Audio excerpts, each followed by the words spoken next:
All right. Hello, everybody. How you doing? So today I want to give you some tools and strategies that are going to help you to feel strong and confident so that you can turn off that inner critic that might be messing with you.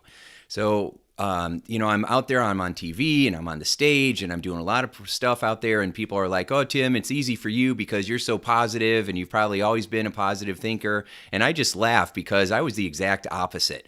I was always anxious and stressed and scared. I mean, I wouldn't even be on this video right now because I would have been afraid that I was going to look like an idiot, and I was going to be stupid, and I was going to freeze up, and I wasn't going to know what I was going to say, and I was going to look dumb, and you were going to click off and think I was a moron, and I would really judge myself.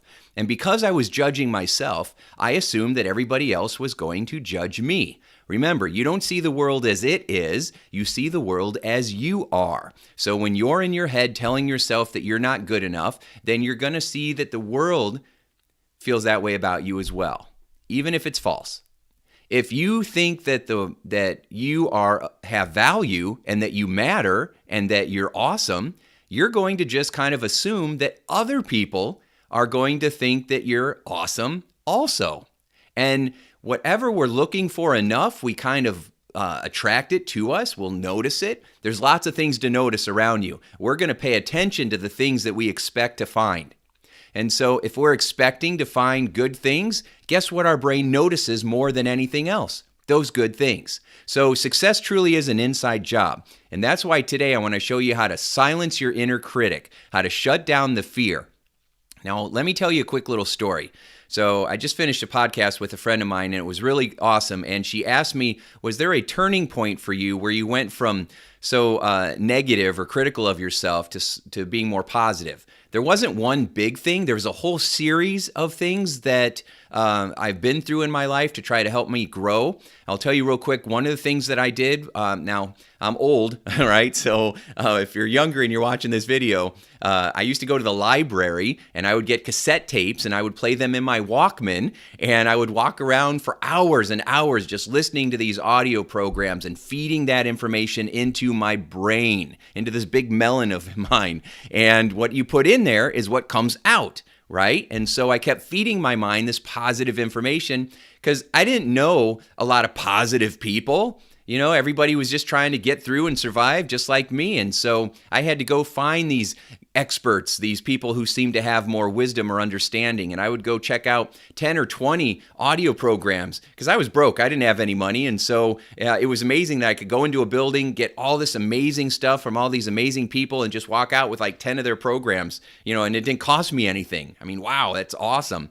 And I fed myself this information, and it made a big difference. I also hired coaches that I could not afford, right? I'd put it on my credit card, and I would find people that I thought were the best coaches around to try to help me grow.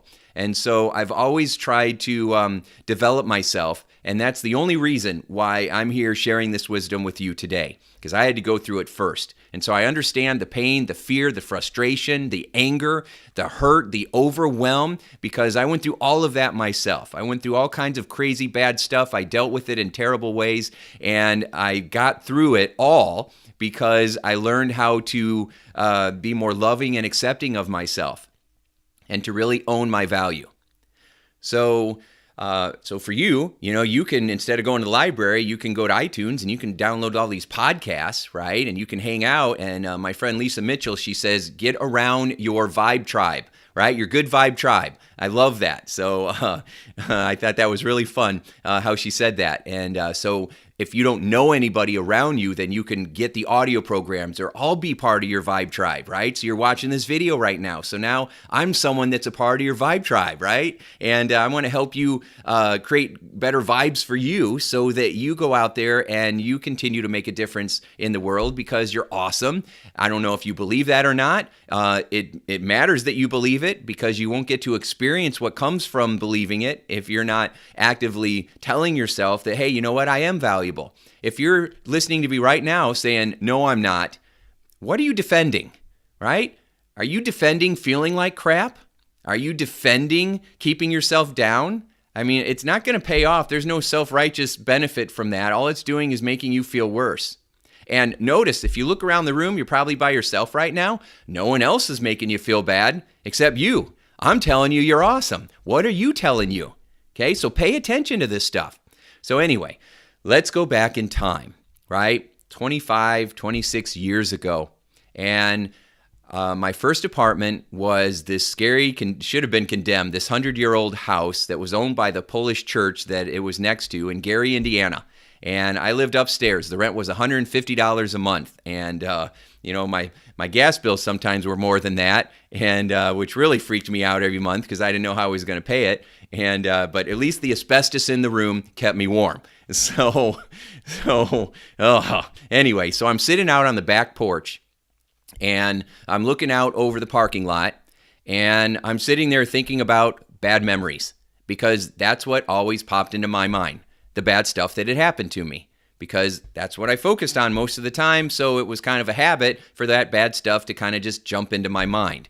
And so I was thinking about this memory of a friend that was, he was a best friend, and then he hurt me and, kind of betrayed my trust. And so it would always come up, and I'd always be so upset. And I was always so scared to say anything, right? And so I'm sitting there, and I'm replaying that movie in my mind. Because at that point, it was just a movie, right? And I remember just for whatever reason, probably because I was listening to some audio program, I remember thinking, what if I changed this movie? What if I gave it a happier ending? What if I changed what was going on inside? What would I wish I could have done in that situation?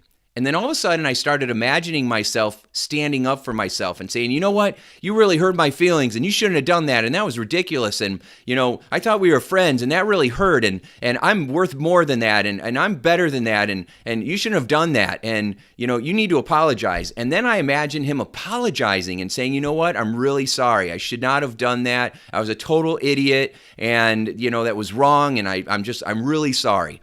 And then we hugged, which was not what happened, right? But in my mind, it's what happened. And all of a sudden, I kid you not, all of a sudden, that heavy feeling from that memory lifted. It lifted, right? Because it wasn't what happened. It was the meaning that I was giving to it. It was the interpretation that I had and what it meant. What it meant was, bad things always happen to me and you can't trust anyone. Which, of course, having a set of beliefs like that are going to cause you to mistrust everybody, and that makes you mistrusting, and then you're going to act that way, right? And you're going to attract other people that act that way because that's what you're looking for. It all really starts in here. Even if things have happened to you originally and you were all innocent, which you were, right? And now you've got a head full of BS, belief systems, right? Some head trash. You can still, at this very moment, right now, do something to change that. Have a garage sale, donate all that crap out of your head and start changing the memories. I did it. You can do it too. So I started imagining that what I wanted was happening. And from that came a new belief, right? The new belief is, wow, I have some power here. I didn't know I could do that. I didn't know I was allowed to do that. This is kind of cool. What else could I do? So what I started doing was get excited about if I had another bad memory, which believe me, I had tons of them. If I had another bad memory pop in my mind, all right, what would I like to have happen here? How would I like to respond this time? Now, I can hear people sometimes, because I would have thought the same thing. Okay, yeah, that sounds great. You're just fooling yourself because that's not what happened. You're not in reality. You're just lying to yourself. Interesting thought. Okay, again, I hear somebody defending keeping themselves down, all right? What I was doing was realizing that I had the power to give new meaning to a situation, that I could change the way that I was looking at the situation, and I was also preparing myself for how to respond in the future. So if I'm in situations like that in the future, that I am better equipped to prepare for it because I've been visualizing and imagining how I would like to respond instead of how I've always reacted. Now, what sounds more practical and useful for you? Okay? Keeping yourself down, making yourself feel bad, telling yourself you have no power, and then preparing yourself for the worst in the future only to reenact the same crap that you've been using over and over because you're not doing anything different? Or do you say, I have the power to break this pattern. I have the power inside of me to do something new and do something different. And if other people can do it, I can do it too. We got the same brain. We got the same nervous system. right? We're on the same planet. I'm not any different than you. You could do the same thing. You just got to do it. You just got to learn how. This is why I'm teaching you this, so you know how, right? You can't change things if you don't know how to do it, and if you don't think that you are able to. So I'm letting you know that, one, you are able to, and two, this is how you do it. At least this is one of the ways you can do it. So if a bad memory or some hurtful thing or some flashback of some trauma you've been through happen, pause it, stop it. What would you like to have had happen instead, right? Would you imagine if somebody was hurting you that you had the superpowers to shove them off and freeze them or shrink them down or shut them up or get them to apologize or get them to run away in fear so you take back your power, right? Do you want to be able to say everything that you wanted to say and just scream or cry and get it out? You can do that, right? Go somewhere quiet where no one's around and do it. Do it in your head or do it out loud. Get it out in a safe way. And then have them apologize. Have them say what you wish they would have said to you, what you needed to hear. And then let it go, because you don't need that from them anyway. What you need is to hear it from yourself, right? They can apologize and say, I'm sorry and I shouldn't have done that and I hope you forgive me. That's all fine and good. But what I've discovered from 22 years and doing over 10,000 coaching sessions with people on these exact things, what I found is that what we need to hear it from ourselves more than from anyone else. You might think that you need to hear it from your mom or your dad or your grandparents or a school teacher that embarrassed you in front of the class or from some friend that hurt you or a girlfriend or boyfriend. You might think you need it from them, but what you really need is to hear the love and the validation from yourself so that you're hearing yourself say, I am safe. I love myself. I accept myself. I am good. I don't have to prove myself. I'm already enough, right? I'm already good. If I want to go out there and grow and do things, it's because it gives me the freedom to create. It gives me the freedom to be able to go out there and find out who I can really be instead of hiding. So when a bad situation comes up in your mind, think about, how would I like to respond? How do I wish this could have went? What could I say to myself that would make me feel better? Right? If I'm feeling bad right now, what's the belief that I would have to have in order to feel this way? So for me, my old belief was I'm not good enough, right? I'm not good enough. And when I got older, I had imposter syndrome. I was afraid when I started working with companies, they were going to realize that I was an idiot and a loser and they were going to throw me out, right? I had imposter syndrome, fraud syndrome. I was afraid that people were going to discover who I was, right? And then I had to ask myself, well, who am I then, right? What am I telling myself? And that's when I started changing my story. That's when I said, you know what? I have the ability to tell myself anything I want. Why don't I tell myself something else? And then, that inner critic in my head would say, well, what if you don't believe it? Right? You're fooling yourself. You're full of shit, Tim. That's what it would say, right? And I would say, you know what? Maybe you're full of shit. Maybe I'm only having these thoughts because they're a habit, because I've been doing it so long. If you're a smoker and you've been smoking for 30 years, you're going to feel like you were born a smoker. It's going to feel so much a habit to smoke that to not smoke feels weird. And you can tell yourself that you were born a smoker all you want, but that's a lie, because you were born a non-smoker. You were born someone who breathes fresh, clean air. You did not come out of your mama's womb going, whoa, what a rush, right? You had to learn that habit, and when you first learned it, you were coughing and hacking, and it was uncomfortable, but we pushed through it for whatever reason until it becomes the norm. It becomes something that's habitual, right? We do it automatically, but it's not who we originally were. So if I help someone go back to being a non-smoker, I'm just getting them to go back to their original programming, because that's who they really are. So you were born innocent and beautiful and perfect just the way you are. And you might have had experiences like all of us do that have created unwanted habits or patterns of thinking in your mind. And so when you go to change that, your mind is actively going to say, no, this isn't how it is. You really are a loser. You really aren't going to be good. You really aren't going to be able to pull this off. Not because it's accurate, but because it's habit.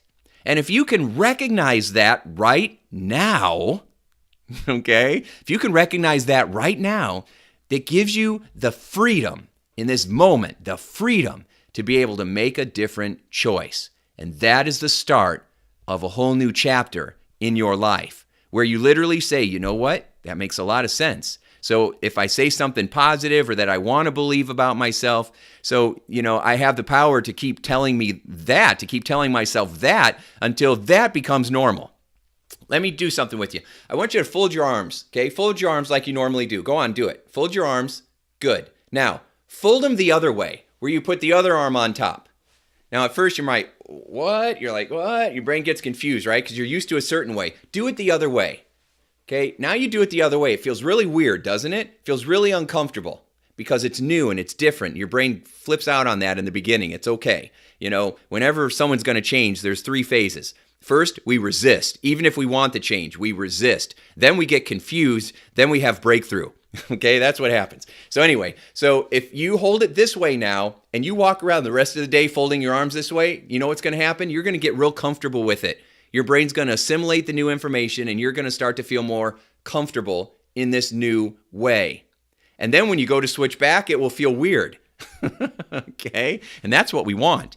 We want you to feel more comfortable loving yourself, making yourself feel safe, helping you to believe in yourself, and then to go back to that old negative critic is going to feel weird and uncomfortable, and you're going to be like, later, right? Speak to the hand. I ain't buying, right? Go sell somewhere else because I ain't buying that crap. And so, again, 2 things here. If the negative thought comes into mind, ask yourself, what would I rather have happen instead?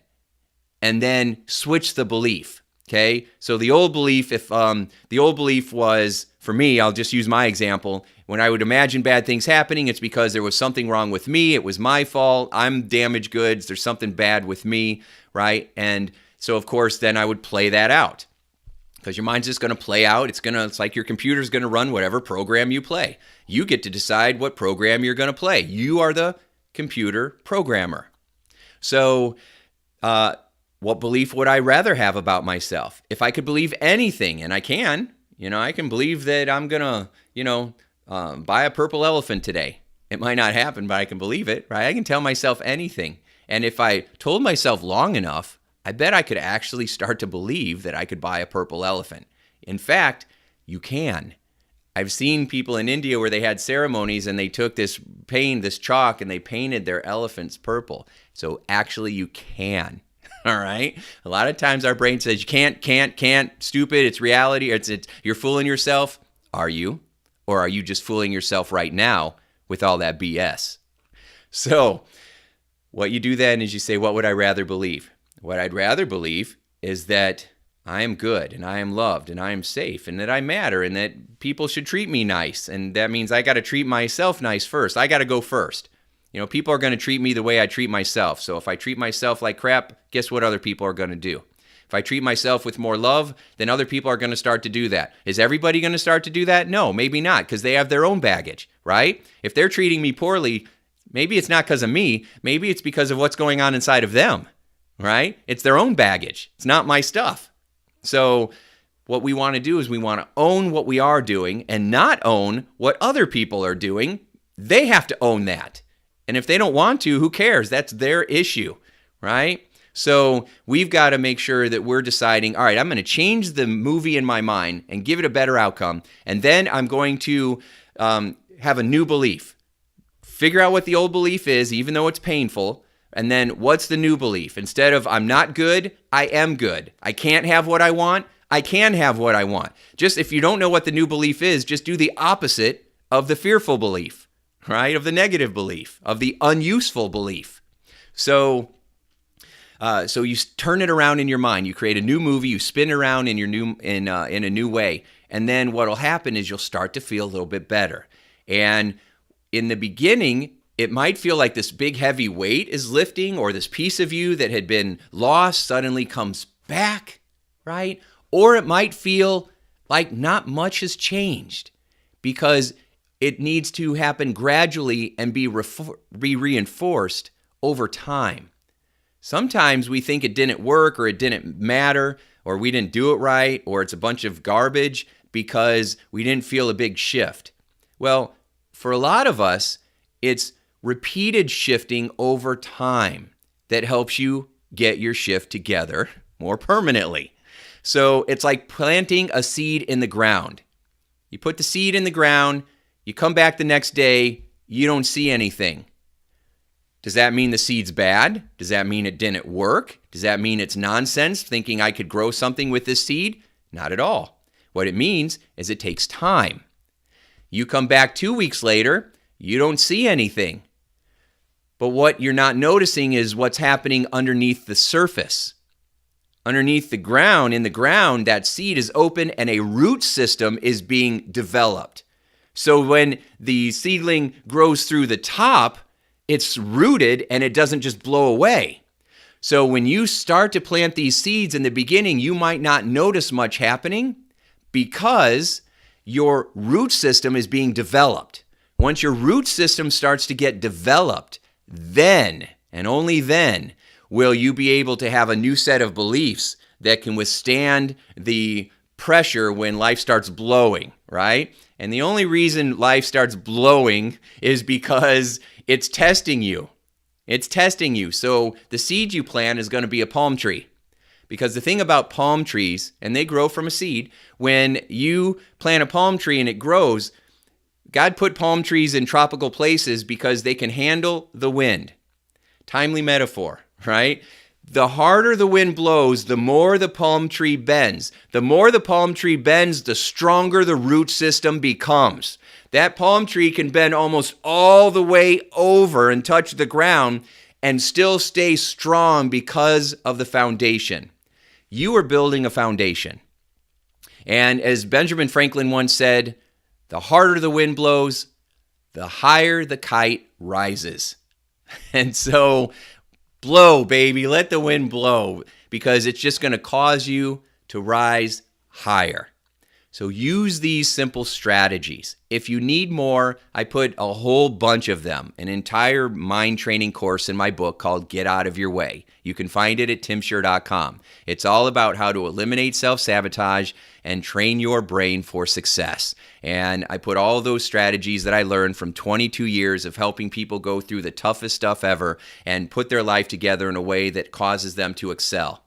Voltaire once said, "You're not in control of the hand you're dealt, but you are in control of how you play that hand." And so I want you to use the tools and start practicing immediately. Think of some upsetting situation and then ask yourself, what would I rather have happen instead? Or what's the outcome that I want? What resources do I have? Who can I lean on for support? What would I want to believe about myself in this situation? Right? How have I been believing? What would I like to believe instead? And then start to imagine a better outcome. And then just start to take action towards that. If it doesn't go, if this is a future thing that's happening and it doesn't go quite the way you want it to, stay with it. Keep practicing. I would teach people, there's 4 pillars to success, when it comes to retraining your mind in, at least in my world, right? So the way that I approach it, pillar number 1, you change and upgrade people's self-limiting beliefs. Number 2, you improve the way they talk to themselves. Number 3, you improve their neural associations, the way they associate pain and pleasure in their brain. And number 4, you create a reinforcing environment so that it keeps reinforcing what you want to have happen in your life. And so we start to change the beliefs. And then the second thing we do is we start telling ourselves a better story. We start interpreting what's going on in a more empowering, useful way so that we can feel more empowered and then take more empowered action, right? You tell yourself certain things to create feelings inside that cause you to have the desire to take action. And those actions create the results that you're looking for. Especially if you keep doing it, you can create any result if you keep doing it long enough. And then it creates this new belief that reinforces the thinking, that reinforces the feeling, that reinforces the behaviors. Okay? That's how you're training yourself to be more successful and be happier and have more positive thinking automatically. That's how you create new beliefs. So I would teach people how to communicate more effectively with themselves, and I'd give them some tools, and then I'd see them in a week, and I'd say, how'd it go? And they would say, oh, it didn't work, right? I don't think this positive thinking stuff is working. And I'm like, well, tell me what happened. And I said, well, I went home after talking to you and I was real positive, and I said, you know what, I'm going to go in the house, I'm going to talk to my spouse, and it's going to be a good conversation. Well, I walk in the house and my spouse starts yelling at me, and immediately it just goes right back to the way that it was. And I said, well, what did you do in that situation when your spouse started yelling? Because they might have been yelling because they were scared, because they were stressed, because they were overwhelmed, because they needed help or support, and that was just how they were dealing with it. Maybe it had nothing to do with you. And they said, well, no, I didn't think of that. I just said this is baloney and this positive thinking crap sucks, and I didn't do it anymore. That's why it didn't work, because you didn't use it, right? So if I tell you to pound a nail in the wall and you take the hammer and you hit your thumb, it doesn't mean the hammer doesn't work. It means you didn't use it right, right? You didn't use it long enough. You need to own this. You need to say, you know what? I have not been owning this, and I have not been standing in my power, and I have not been telling myself a better story, and I haven't been giving myself a chance to have this work for me, and that's the only reason why it hasn't worked. Not because it doesn't. It's because you haven't used it long enough. When you do, you will experience the rewards. Those seeds that you plant will one day turn into a beautiful harvest that will give you, a future that you can feast upon, and it will always make you feel warm, full, and satisfied in your heart, in your mind, and in your soul. So I hope this helps. If you have any questions or you're interested about learning more, please leave a comment. And like I said, you can go to timshurr.com and look for the Get Out of Your Way book, because it takes you through one experience after another, after another, after another. It does not tell you what you should do. It shows you how to retrain your brain, and then you can use it for whatever you want, right? So you get to decide how you're going to think, feel, and behave. And I'm just giving you the tools for how to make it happen. And so anyway, I hope this helps. Leave me a comment, and let's shut down that negative inner critic once and for all. Can I have an amen? Amen. High five. You are awesome. Now go out there and make yourself feel like a sure success. Talk to you soon. Thanks.